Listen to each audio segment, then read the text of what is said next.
Let's check the damage difference of Bellandir versus Akman when doing this 5 million under a minute test. Spoiler alert, as I said in my last video, I'm not going to make 5 million. I don't have the bill for that.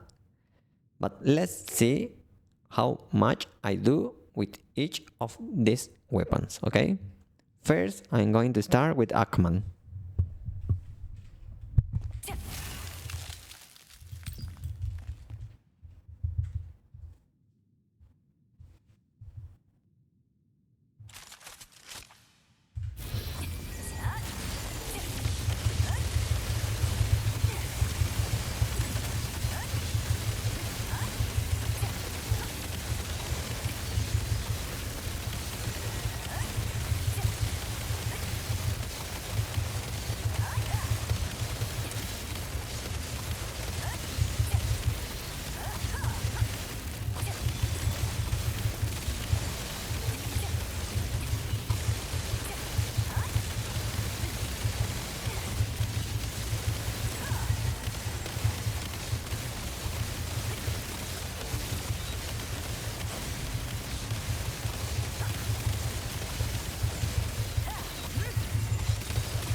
So the first Akman test was 3.5 million. Let's do it again.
Again, it was 3.5 millions, more or less.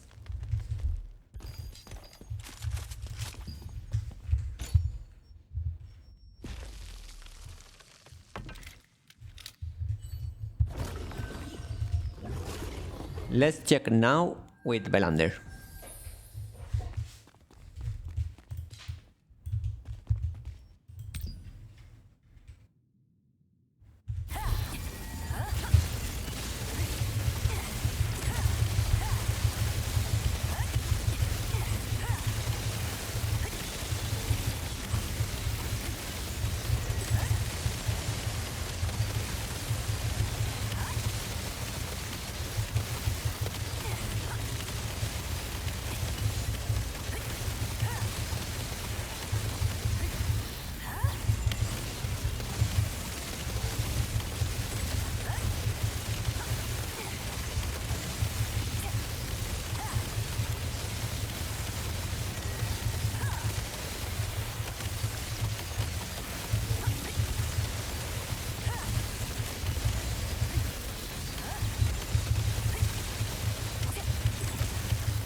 It was 3.8, but later it got an explosion and it was more. But under the minute mark, it was 3.8 million.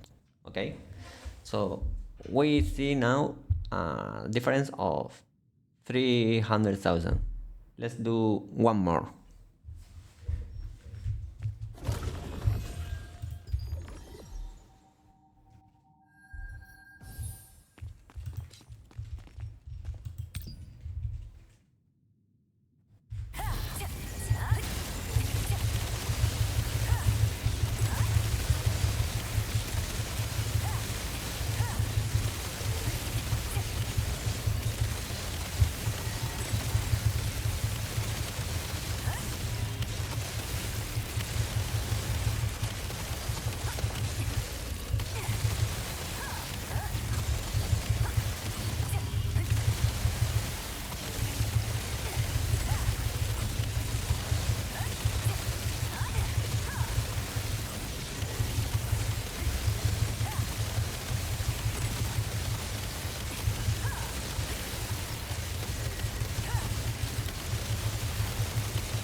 So this one was much better, 4.5 million or something like that, because later it got an explosion.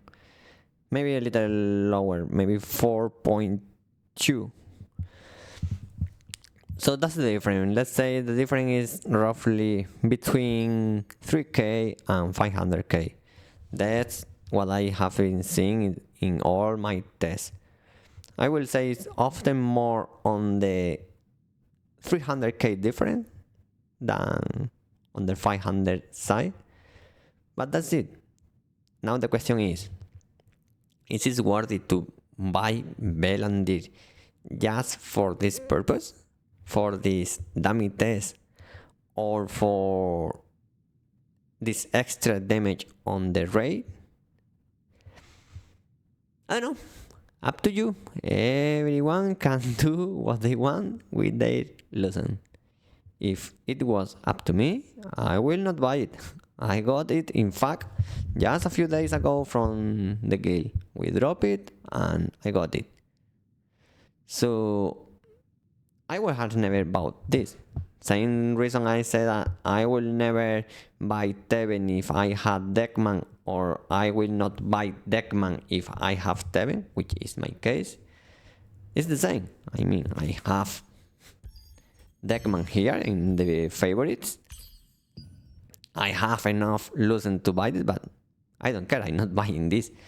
If I ever drop it, or if this get low, like too low, I may consider that, but it's the same. I will not buy Bellandir for whatever is none. So Bellandir is already at 8k. 2 days ago, it was like at 4.5, something like that. It's not worth it to buy this at this price. You will not buy it even with the previous price. So, up to you.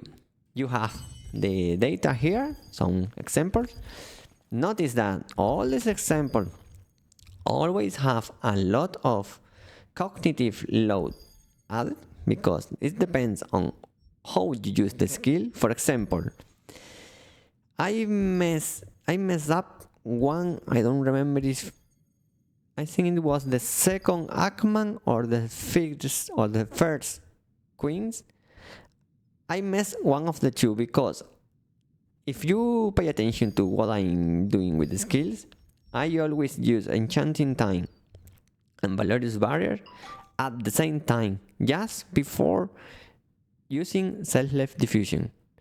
And in one of those tests, either the second Akman or the first Bellandir, I fuck up, and until in the middle of the test, I could not recover this synergy, let's say, because I used Barrier, I think it was, and I had Barrier, then later I had Enchanting Time, then I had to wait for Barrier.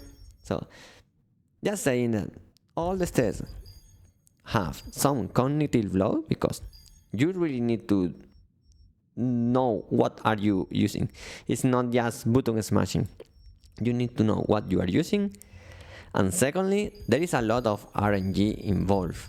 I mean, right now I have where's my magic? 521. Okay, it's not much heavy attack. So there is a lot of RNG involved here. Maybe for this test there was little heavy attacks. Maybe for this test there was a lot of heavy attacks. That's what I say. The range is usually around 300k to 500k difference, but most of the time it's on the 300k difference. So like this versus this. Okay, so that's all for me. Here's the data. Make your decision. Have fun. See you.